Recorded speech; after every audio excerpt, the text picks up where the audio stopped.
बाबा साहब के इस यूट्यूब चैनल पर सभी साथियों को जय भीम। हम लोग आज के प्रैक्टिस सेट में आगामी होने वाली परीक्षाएं जैसे खंड शिक्षा अधिकारी, जेल वार्डन, फायरमैन आदि परीक्षाओं में पूछे जाने वाले सामान्य अध्ययन के महत्वपूर्ण प्रश्नों को देखेंगे। चलिए अब वीडियो को शुरू करते हैं। पहला प्रश्न है, किस महीने में रबी फसल की बुआई होती है? उत्तर है अक्टूबर नवंबर में। इस प्रश्न के बारे में और चीज़ जानिए। भारत में मुख्यतः 3 फसलों की बुआई होती है। पहली है रबी की फसल जो अक्टूबर नवंबर में बोई जाती है और मार्च अप्रैल में काट ली जाती है। इसके अंतर्गत प्रमुख फसल है गेहूँ, चना, मटर, सरसों, मसूर, आलू आदि। दूसरी फसल है खरीफ की फसल जो जून जुलाई में बोई जाती है और अक्टूबर नवंबर में काट ली जाती है। इसके अंतर्गत आने वाली प्रमुख फसल है चावल, ज्वार, बाजरा, मक्का, मूंगफली।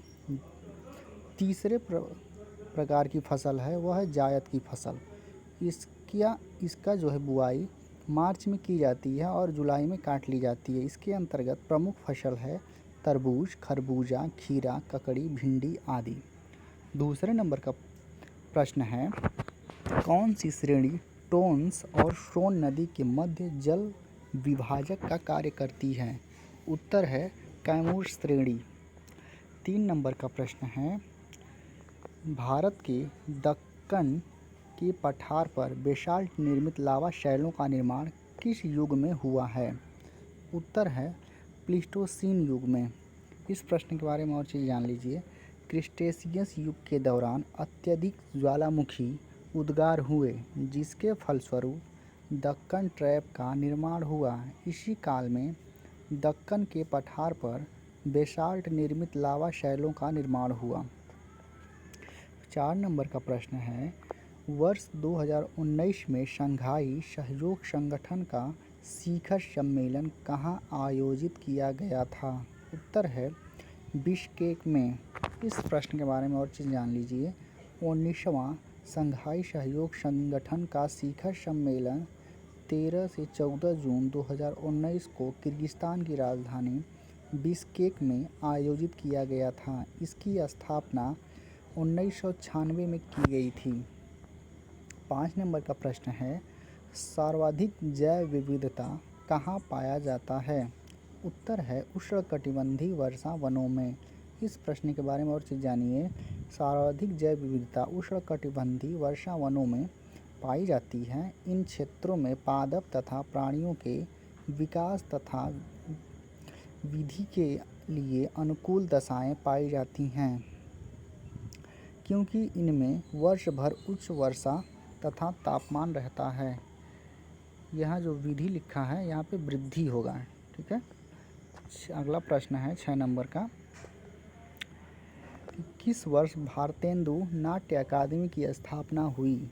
उत्तर है 1975 में। इस प्रश्न के बारे में और चीज़ जानिए।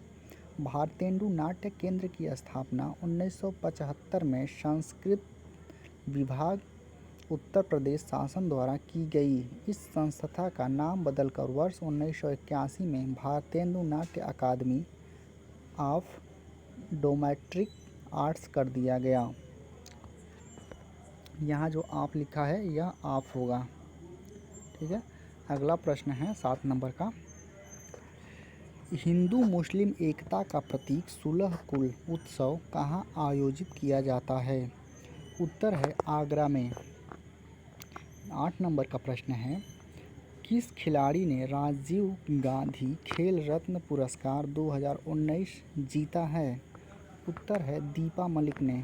इस प्रश्न के बारे में और जानिए कि राजीव गांधी खेल रत्न पुरस्कार 2019 दीपा मलिक जो एक पैरा एथलेटिक्स हैं और बजरंग पुनिया जो एक कुश्ती से हैं, दोनों को दिया गया है राजीव गांधी खेल रत्न पुरस्कार। 9 नंबर का प्रश्न है, पूर्ण सूर्य ग्रहण के दौरान सूर्य को सीधे देखने से आँख में परिवर्तनीय क्षति पहुँचती है।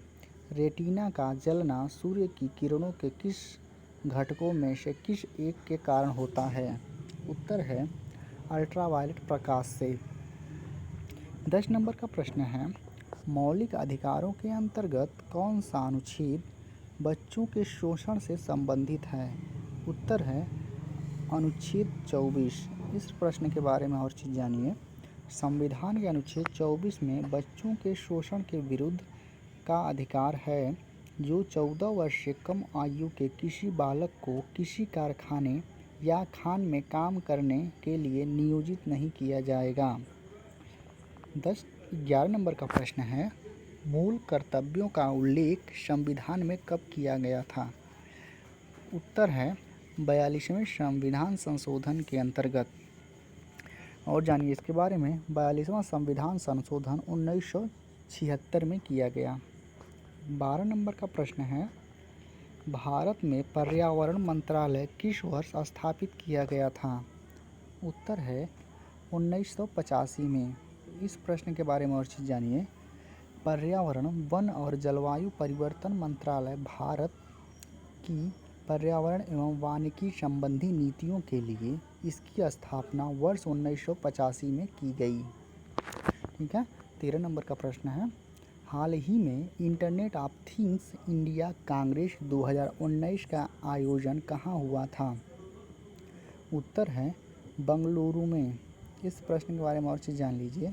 Internet of things India Congress 2019 का आयोजन बंगलुरु, जो कर्नाटक में है, वहाँ पर किया गया। इसका मुख्य विषय था mainstreaming the internet of things.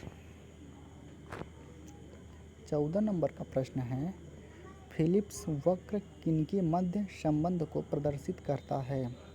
उत्तर है मुद्रास्फीति और बेरोजगारी के बीच। इस प्रश्न के बारे में और चीज़ जानिए। फिलिप्स वक्र एक ग्राफिक वक्र है जो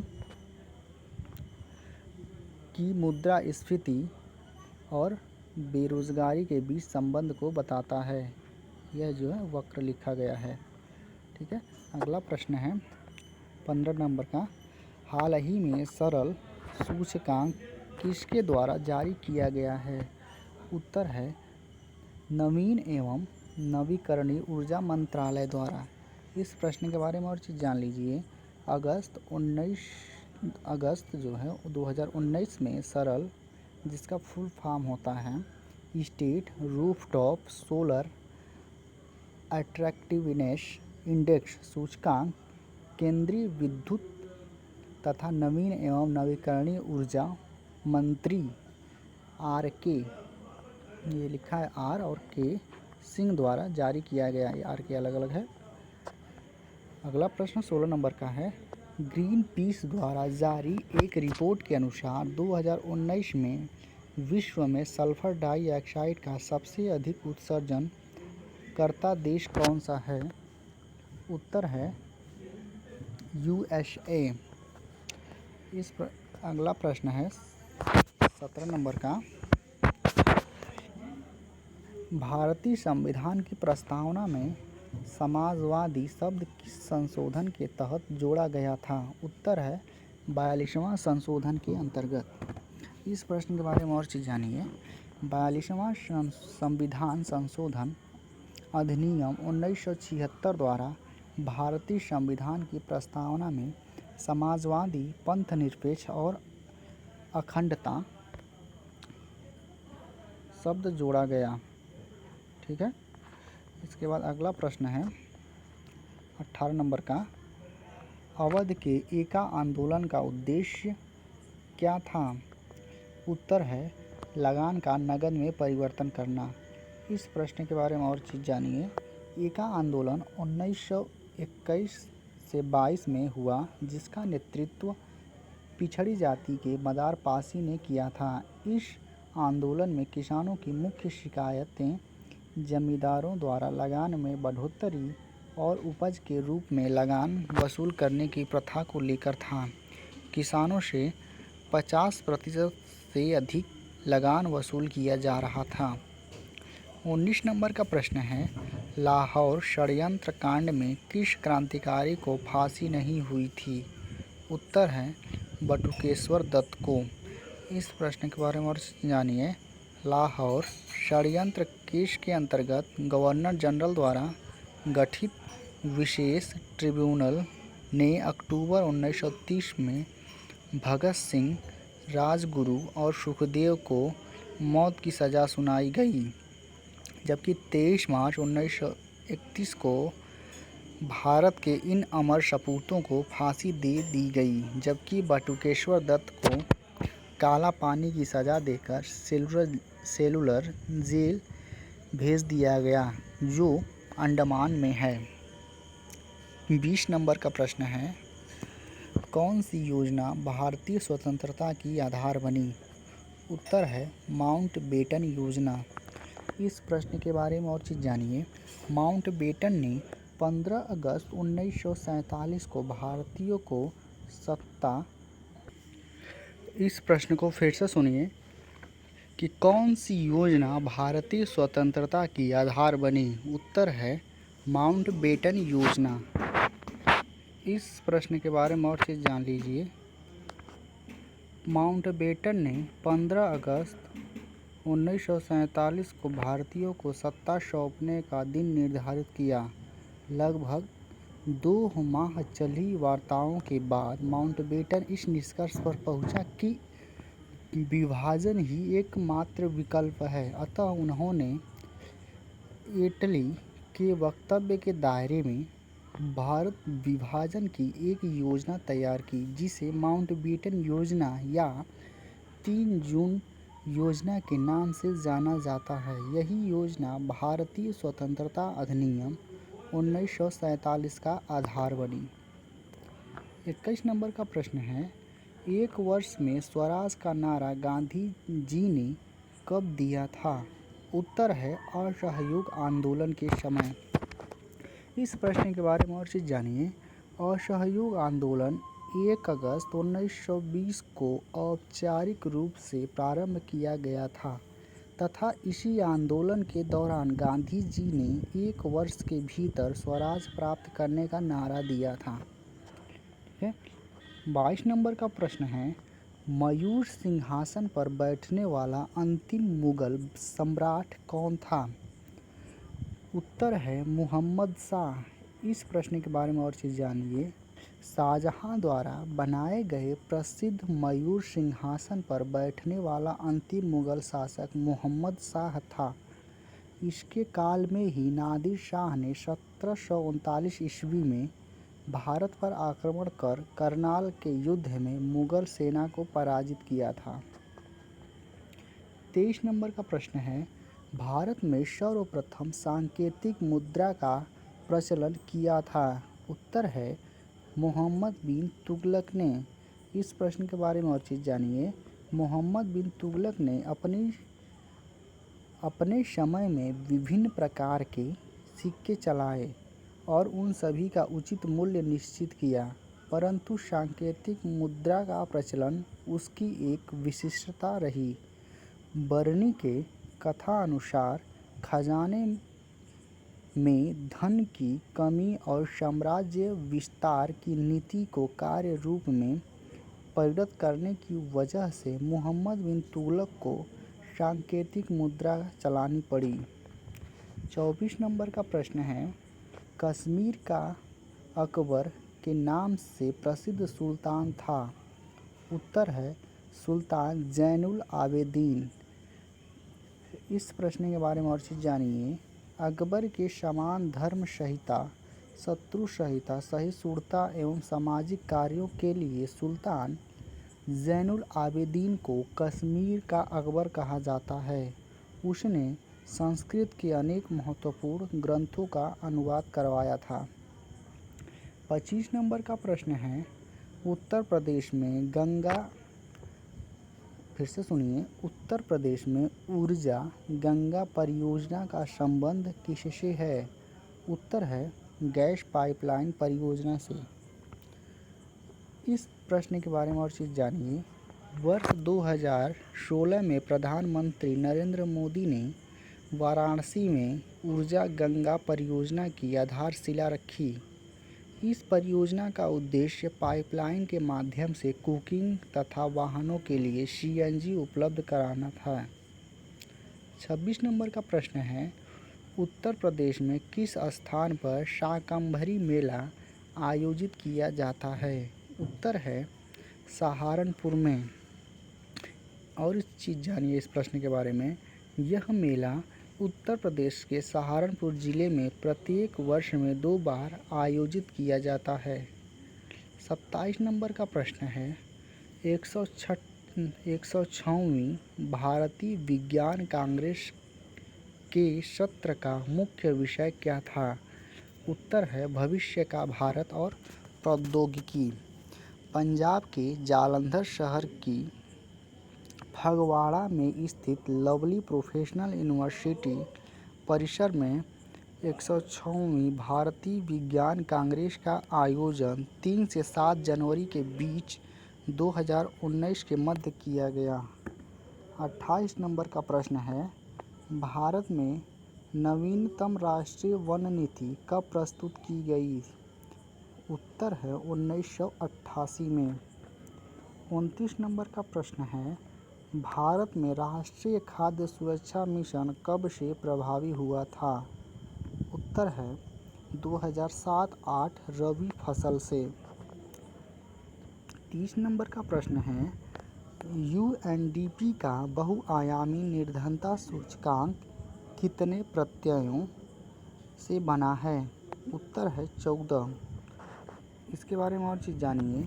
संयुक्त राष्ट्र विकास कार्यक्रम यूएनडीपी के सहयोग से निर्धनता मापन हेतु बहुआयामी निर्धनता सूचकांक का विकास किया गया था, जो कि निर्धनता मापन के पारंपरिक आय आधारित मापदंड के स्थान पर निर्धन व्यक्ति के जीवन मंचलों पर ध्यान केंद्रित करता है।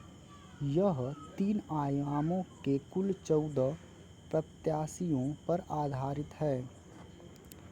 31 नंबर का प्रश्न है, अंतर्राष्ट्रीय वनडे क्रिकेट में 2 बार हैट्रिक लेने वाले पहले भारतीय गेंदबाज कौन हैं? उत्तर है कुलदीप यादव। 32 नंबर का प्रश्न है, अफ्रीका की मूलभूत जनजाति पिग्मी किस नदी घाटी में पाई जाती है? उत्तर है कांगो नदी घाटी में। इस प्रश्न के बारे में और चीज़ जानिए। पिग्मी जनजाति विषुवत रेखीय अफ्रीका के कांगो बेसिन के वर्षावनों में रहने वाली जनजाति है।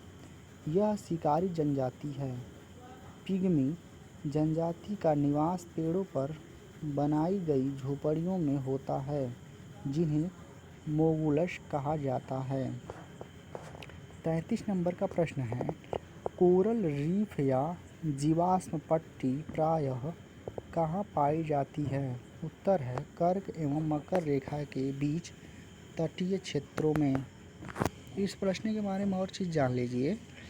कोरल रीफ जो है या जीवाश्म पट्टी, रीफ डिग्री की जगह रीफ होगा। इस प्रश्न को फिर से देखिए। कोरल रीफ या जीवाश्म पट्टी मुख्यतः कर्क एवं मकर रेखा के मध्य स्थित और स्थलों के पूर्वी एवं पश्चिमी तटीय क्षेत्रों में पाई जाती है।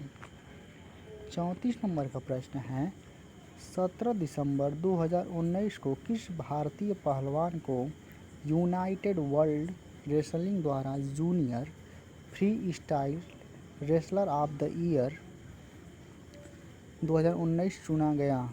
उत्तर है दीपक पुनिया को।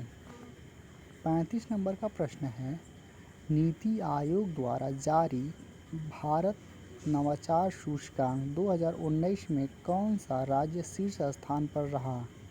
उत्तर है कर्नाटक। इस प्रश्न के बारे में और चीज़ जानिए। नीति आयोग ने भारत नवाचार सूचकांक 2019 जारी किया। देश के बड़े राज्यों में कर्नाटक सबसे अधिक नवाचारी राज्य है। 36 नंबर का प्रश्न है, प्रधानमंत्री श्रम योगी मानधन योजना किसके कल्याण हेतु जारी की गई है? उत्तर है छोटे दुकानदारों के लिए।